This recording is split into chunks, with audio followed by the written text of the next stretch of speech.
Olá, eu sou a Silmara Cossolino e conversei há pouco com Miriam Belchior, que foi ex-ministra do Planejamento e também ex-presidente da Caixa Econômica Federal. No nosso bate-papo, o tema foi o novo programa habitacional do governo Bolsonaro, o Casa Verde Amarela. Para saber se esse programa vai resolver o déficit habitacional, confira a nossa entrevista. Miriam, o presidente Jair Bolsonaro lançou ontem, que foi o Dia do Soldado, como ele mesmo fez questão de mencionar, o novo programa habitacional do governo federal chamado de Casa Verde Amarela.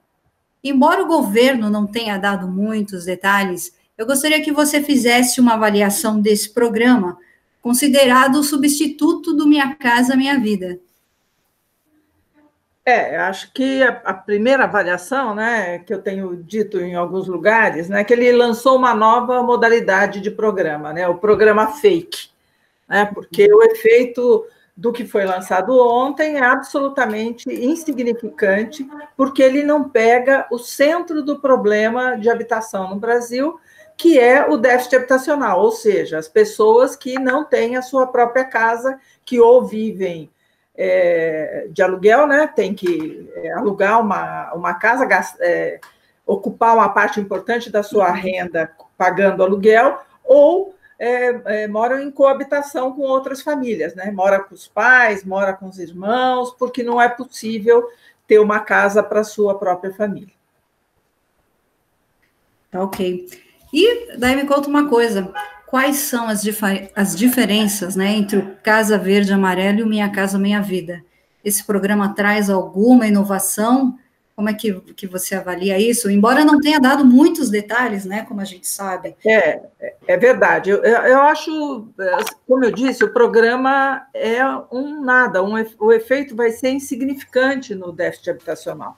Então, nós temos cerca de 8 milhões de moradias de déficit, né? Precisaria ter 8 milhões para atender toda a população brasileira que ou mora de aluguel, ou em coabitação, ou em condições muito precárias. Cerca de 80% desses 8 milhões aí, de famílias, que é o déficit, são de famílias com renda familiar, da família inteira, juntando a renda de todo mundo, de R$ 1.800, né? Então, qualquer programa habitacional que não lide com essa parte substancial do déficit habitacional, né, quer dizer, 80% são de famílias com renda até R$ 1.800, não está tocando nem de leve sobre o problema. E é isso que esse novo programa tenta fazer. É uma ofensa ao Minha Casa Minha Vida dizer que ele pode ser comparado, porque a grande vantagem do Minha Casa Minha Vida foi exatamente focar nesse público. Pra você ter uma ideia, durante os 7 anos do Minha Casa Minha Vida, nós contratamos 4.250.000 casas no país. Metade delas era para a população até R$ 1.800, né? Com um alto subsídio, porque se não tiver um subsídio alto, né, a parte que as pessoas não precisam pagar, essas famílias não têm renda para pagar um financiamento. Então, você tem que dar um subsídio muito alto para ela ter uma prestação muito pequenininha para pagar. Ela não tem capacidade de pagamento, às vezes não tem como comprovar a renda, porque é um trabalhador informal. Então, o grande diferencial do programa Minha Casa Minha Vida foi focar as suas ações, atender todas as famílias, todo mundo que precisa de casa, um casal de classe média que vai casar e quer ter sua própria casa, seu próprio apartamento, é atendido no programa. Mas ele teve um especial foco para as famílias com renda menor. Esse programa não passa nem perto, porque ele tem, basicamente, pelo pouco que foi informado, 2 linhas. Uma de regularização fundiária e de reforma, que é para quem já tem uma casa, mesmo que ela seja irregular, e a outra é redução de juros para financiamento. Reduzir juros sempre é bom, né? Não tem problema. O problema é que essas famílias não têm renda para poder tomar um financiamento. Justamente eu ia te perguntar isso, quer dizer, o programa ele foi anunciado, né, com esses 2 pontos, a questão da redução da taxa de juros e a possibilidade de você poder né, fazer uma reforma. Agora, em relação aí à taxa de juros, né, que eles anunciaram de 4,25% a 4,5% ao ano, tendo como objetivo atender mais de 1,5 milhão de famílias, né, mais especificamente eles falaram 1,6 milhão. Aí com o financiamento habitacional. Agora, você acha que a redução da taxa de juros baixa, a gente sabe que, de repente, para esse público que ganha até 1.800, né, de renda familiar, isso não se enquadra. Mas agora, e para o resto da população, até porque, como você mencionou, né, hoje tem a pejotização, você não tem como comprovar renda, você tem um mercado de trabalho instável e você tem uma pandemia, né? O que você acha? Não, de novo, né, assim, mostra a que veio esse governo. No ano passado, eles não contrataram nenhuma. É um zero redondinho o número de unidades que eles contrataram para o que a gente chamava no Minha Casa Minha Vida 1 de faixa 1, né, que nós contratamos, como eu disse, 2 milhões de moradias. Né? Então, das 4.200, mais de 2 milhões foi para renda até 1.800. O ano passado, isso nos 7 anos, o ano passado eles não contrataram nada, zero. Né? Mostra bem a intenção desse governo. Até as unidades que estavam em andamento, eles paralisaram, e paralisaram por causa do teto de gastos. Se você tem teto de gastos, eles não têm recurso para colocar nisso. Então, é óbvio que baixar juro é bom para quem vai fazer uma dívida de 30 anos, né? Diminui muito os encargos que uma família vai pagar para ter a sua casa própria. Então, isso não é ruim. O problema é que não está destinado àquele 80% lá do déficit que não tem casa própria e que baixar juro não é suficiente para fazê-lo poder adquirir uma casa própria através de financiamento. Agora, alguns movimentos populares já estão reclamando dessa ação do governo que não prevê a construção de novas moradias para essa população, né, chamada faixa 1, né, que engloba até R$ 1.800 de renda. Então, tá, como é que você avalia de novo a postura do governo, né, para não contratar nada nessa faixa? A gente pode dizer que esse pessoal já estava esquecido há muito tempo por esse governo? Com certeza, já vi, desde o golpe de 2016 contra a presidenta Dilma, né, passando pelo governo Temer, que também reduziu brutalmente as contratações na faixa 1, mostra o que eles vieram. Né? Por exemplo, o Temer aumentou o valor dos imóveis que poderiam usar recurso do Fundo de Garantia, né, que é um recurso subsidiado, né, o juro é baixo. A gente até chamou de Minha Mansão Minha Vida na época, né? Porque aumentou para 1,5 milhão o financiamento habitacional com recursos da poupança, que digamos assim, não é exatamente um imóvel nem de classe média, tá certo? Então, acho que essa lógica, né, de não se preocupar com a população que mais precisa, acho que vem desde o golpe, né? Faz parte disso. O teto de gasto faz com que você reduza recursos da saúde, recursos da educação, que você reduza os recursos em infraestrutura, entre eles infraestrutura de habitação, não só, mas também em rodovias, em ferrovias, que são fundamentais para o país crescer. É uma opção de política econômica que tem reflexo sobre a população que mais precisa. Né? Não é desse jeito, a gente viu, o país não se recupera da crise e muito menos reduz as desigualdades. Pelo contrário, as desigualdades do país estão aumentando exatamente por causa disso. E agora a gente viu também que essa linha aí, ele permite, a linha permite que as pessoas usem uma linha de crédito, né, para construir ou para reformar imóvel, ou até mesmo a regularização fundiária do terreno onde elas vivem. Você acha que isso resolve também essa questão? E dá para incluir isso daí num pacote para reduzir o déficit habitacional? Ou é mais uma jogada, enfim? É por isso que eu digo que o programa é fake, porque regularização fundiária e reforma de imóvel existente não direcionada a reduzir o déficit habitacional do país.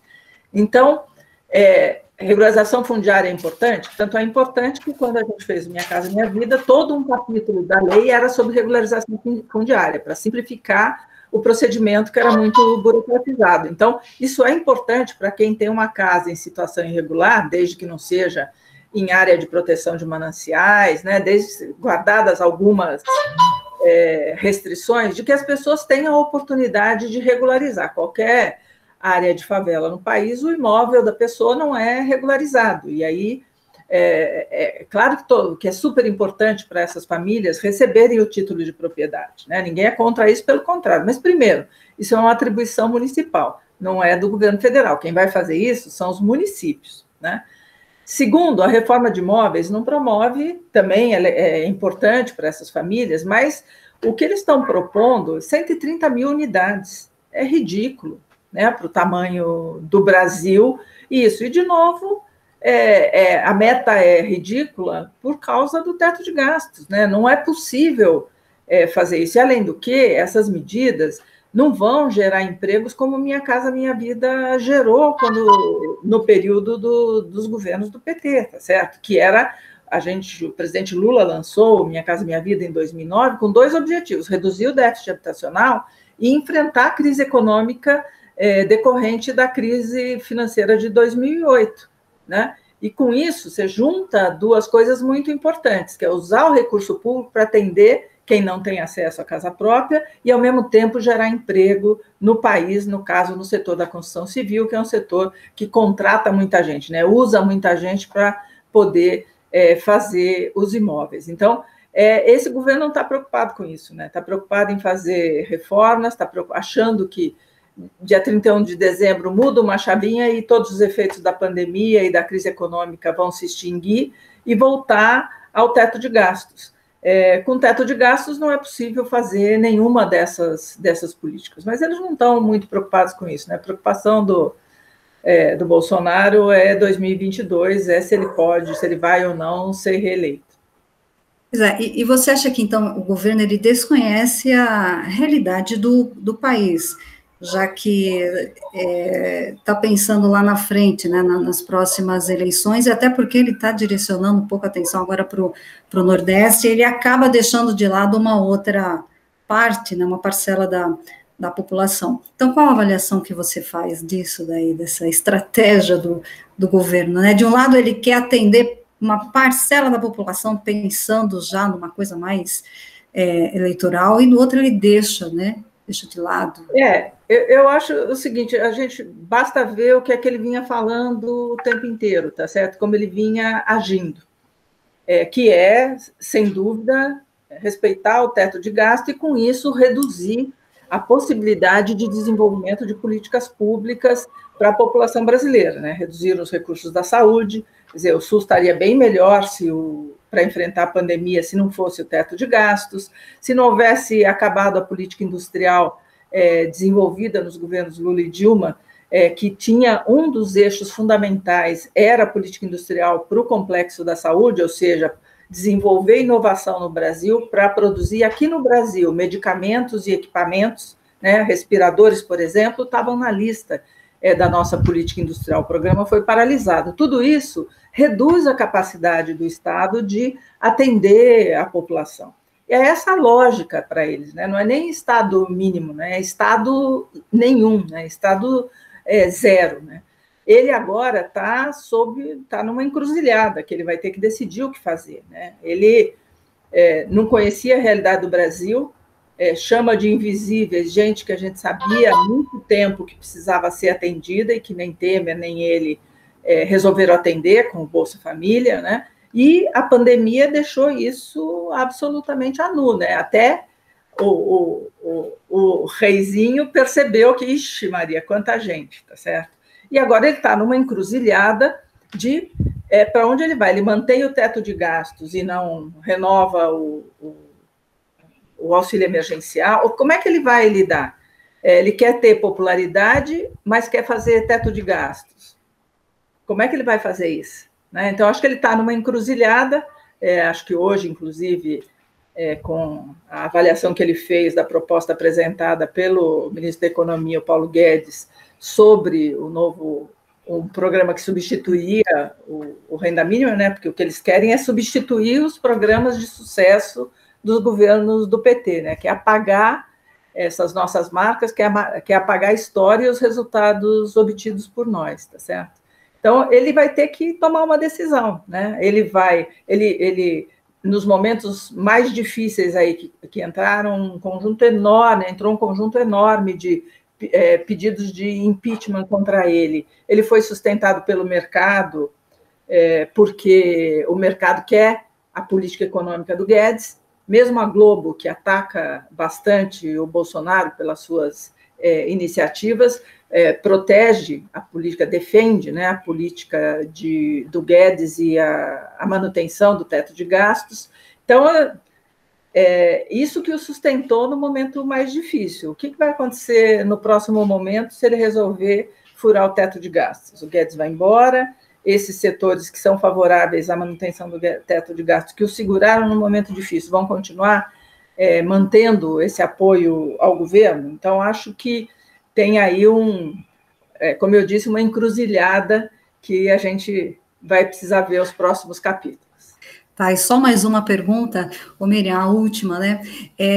A gente falou de teto de gastos, e isso, né, lembra Paulo Guedes, que ele pautou ontem, né, o lançamento aí desse programa. Você acha que o ministro forte, né, tido como forte, Pocipiranga do governo, ele já está numa corda bamba, ou tudo isso também é um jogo de cena para teto de gastos, né, porque é uma grande confusão, se você avaliar o que esse governo faz, ele ia lançar o Renda Brasil, e depois ele desistiu, e porque o Paulo Guedes fala que não, tem que manter o teto de gasto, fala no valor da parcela, Bolsonaro quer outro, quer dizer, é uma grande, né, confusão. O que você acha? Está na corda bamba? O ministro pode... Não, eu acho que o governo está mesmo numa encruzilhada. Então, qual o caminho que vai ser escolhido? É manter o caminho anterior de manutenção do rigor fiscal, das privatizações e tudo mais, que implica a redução de possibilidade de desenvolver políticas públicas, ou furar o teto e perder seu apoio